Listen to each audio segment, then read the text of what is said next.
Hello everyone, welcome to Deal Academics. तो जैसे कि आप लोगों को पता है, आज आपका क्लास 10th एसएसटी का बोर्ड एग्जामिनेशन था 2024 सेशन का। तो इस वीडियो के अंदर उस एग्जामिनेशन से रिलेटेड जो भी सॉल्यूशंस हैं वो डिस्कस करने वाले हैं, एमसीक्यू बेस्ड क्वेश्चंस का। स्टार्ट करते हैं वीडियो को विदाउट वेस्टिंग एनी टाइम। पहला क्वेश्चन यहाँ पर कह रहा है आपसे, choose the correct option regarding BMI body mass index from the following. तो आपको पता है बॉडी मास इंडेक्स क्या होता है, असेसमेंट होता है अंडर न्यूट्रिशन का। तो इसका ऑप्शन नंबर डी करेक्ट हो जाएगा। आगे चलते हैं यहाँ पर, match the following aspects of globalisation with their descriptions and choose the correct option. तो यहाँ पर आपको दिख रहा है पहला ऑप्शन दे रखा है टेक्नोलॉजिकल एडवांसमेंट। तो टेक्नोलॉजिकल एडवांसमेंट आपका सी होगा, innovations in manufacturing, communication and information. Second है लिबरलाइजेशन ऑफ ट्रेड। तो लिबरलाइजेशन ऑफ ट्रेड होगा आपका option number D, the removal of restriction on trade. Third है cultural exchange.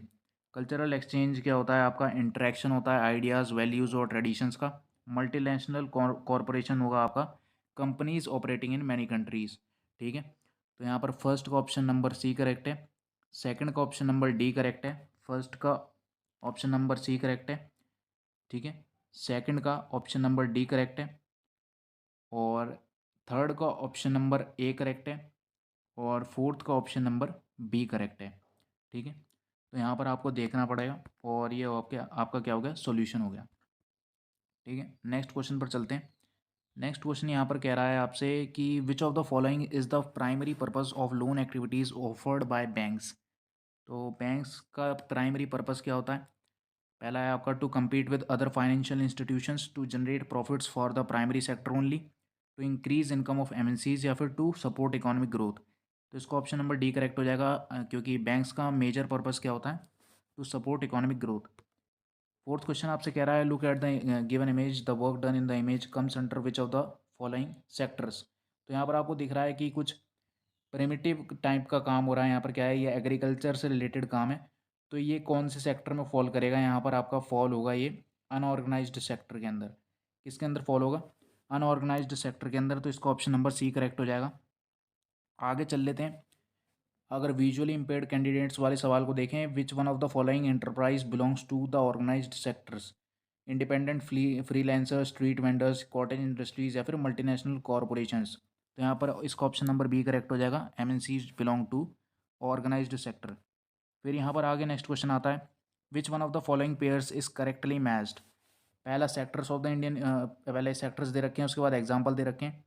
Primary sector trade tailor, secondary sector fisherman, tertiary sector astronaut, primary sector career. तो इसके अंदर option number C correct हो जाएगा, क्योंकि astronaut fall करता है tertiary sector की कैटेगरी में। आगे चलते हैं नेक्स्ट क्वेश्चन के ऊपर। नेक्स्ट क्वेश्चन यहाँ पर दे रखा है, assume there are four families in a locality. एक लोकेलिटी में चार फैमिलीज हैं। If the income of these four families in a week are 2000, 5000, 3000 and 6000, then the weekly average income of local locality will be. तो आपको पता है average income क्या होता है, total income of the country divided by its total population. तो यहाँ पर आपकी टोटल इनकम कितनी दे रखी है, अगर आप कैलकुलेट करोगे तो ये आ जाएगी 16,000। और टोटल फैमिली मेम्बर्स कितने हैं, चार हैं। तो 16,000 को जब आप 4 से डिवाइड करोगे तो ये आपका क्या आ जाएगा, 4,000 आ जाएगा। तो इसका ऑप्शन नंबर ए करेक्ट हो जाएगा। आगे चलते हैं। कह रहा है choose the correct option to fill the blank. Literacy rate measures the proportion of literate population in the, यहाँ पर इसका ऑप्शन नंबर क्या आ जाएगा, 7 हो जाएगा। बी ऑप्शन इसका करेक्ट हो जाएगा।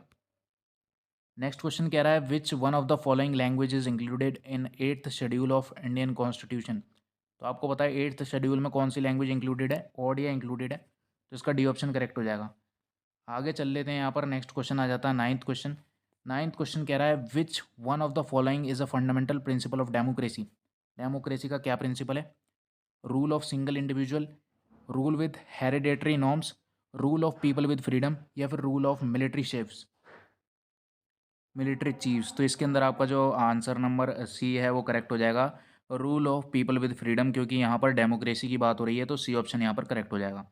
आगे चलते हैं नेक्स्ट क्वेश्चन के ऊपर। नेक्स्ट क्वेश्चन क्या कह रहा है आपका, नेक्स्ट क्वेश्चन कह रहा है, which one of the following countries have one party system. तो आपको पता है वन पार्टी सिस्टम बेसिकली कहाँ पर होता है, चाइना के अंदर होता है। तो इसका ऑप्शन नंबर डी करेक्ट हो जाएगा।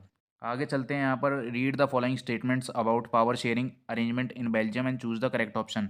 Brussels has a separate government with equal representation, Dutch and French speaking ministers are equal in central government. Community government is elected by people belonging to one language. और series of majoritarian measures adopted in Belgium. तो इसका option number first correct हो जाएगा, second correct हो जाएगा और fourth correct हो जाएगा। तो इसके अंदर इसका आंसर क्या होगा, फर्स्ट, सेकंड और fourth.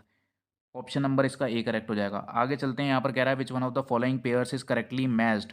Union list subjects communication, state list subject education, concurrent list subjects adoption और रेजिडुअरी सब्जेक्ट्स मैरिजेस। तो आपको पता है कॉन्क्यूरेंट लिस्ट के अंदर एडॉप्शन आता है, तो इसका ऑप्शन नंबर सी करेक्ट हो जाएगा। ठीक है, नेक्स्ट क्वेश्चन पर चलते हैं। नेक्स्ट क्वेश्चन कह रहा है read the following statements and choose the correct term mentioned in the constitution from the given options. There is no official religion for Indian state, there is freedom to protest profess practice and propagate any religion in India. तो आपको पता है ये हमारी country क्या है, secular country है। तो इसका ऑप्शन नंबर डी करेक्ट हो जाएगा, क्योंकि यहाँ पर हर रिलीजन को प्रैक्टिस करने की फ्रीडम है। आगे चलते हैं, 14 match column 1 and column 2, again matching आ गई। तो आपको पता है वीट, वीट क्या है, वीट एक तरह की फूड क्रॉप है, तो इसका ऑप्शन नंबर सी करेक्ट हो जाएगा। रैगी क्या है, रैगी एक फूड एंड फॉडर क्रॉप है। टी, टी क्या है, फिर आ जाता है यहाँ पर टी, टी आपका बेवरेज क्रॉप में आता है और मेज आता है आपका माइलेट क्रॉप के अंदर। ये आपका हो गया सॉल्यूशन इस क्वेश्चन का। आगे चलते हैं नेक्स्ट क्वेश्चन के ऊपर। देखो भाई, नेक्स्ट क्वेश्चन के ऊपर चलेंगे तो हमें पता है read the following characteristics of a soil and identify the soil from the given options. It is widely spread and important soil, northern plains are made of it, it consist of sand, silt and clay. तो इसका option number D correct हो जाएगा, alluvial soil की बात हो रही है। फिर आता है choose the correct option to fill in the blank. Non metallic mineral यहाँ पर मीका है, और एनर्जी मिनरल आपको दिख रहा होगा यहाँ पर क्या है, नेचुरल गैस है। ए ऑप्शन इसका करेक्ट हो जाएगा। आगे चल लेते हैं, विच one of the following pairs is correctly matched. तो यहाँ पर आपको ऑथर और बुक का नाम दे रखा है, कौन से ऑथर ने कौन सी बुक लिखी है इसके बारे में बात हो रही है। तो ज्योतिबा फूले ने बुक लिखी है गुलामगिरी, काशी बाबा ने बुक लिखी है छोटे और बड़े सवाल। ठीक है, और यहाँ पर आपकी आ जाती है राज सुंदरी देवी ने बुक लिखी है आपकी अमर जीवन, और सुदर्शन चक्र ने आपकी लिखी है सच्ची कविताएं। फिर यहाँ पर आगे चलते हैं नेक्स्ट क्वेश्चन के ऊपर। नेक्स्ट क्वेश्चन क्या कह रहा है, आपके final question, A arrange the following events in chronological order and choose the correct option. तो इसके अंदर अगर आप देखोगे तो सबसे पहले यहाँ पर हमारी बात करेंगे तो सबसे पहले यहाँ पर क्या क्या हुआ था, नेपोलियनिक सिविल कोड। ठीक है, उसके बाद यहाँ पर फर्स्ट आएगा आपका ट्रीटी ऑफ कॉन्स्टेंटिनोपोल, फिर आएगा आपका Hamburg granted autonomy to Hungary, और उसके बाद बाल्कन कन्फ्लिक्ट। इसका ऑप्शन नंबर क्या हो जाएगा, सी करेक्ट हो जाएगा। आगे कह रहा है द एक्ट, तो इसमें एजर्शन रीजन बताना है। एजर्शन दे रखा है the Act of Union 1707 between England and Scotland resulted in the formation of United Kingdom of Great Britain.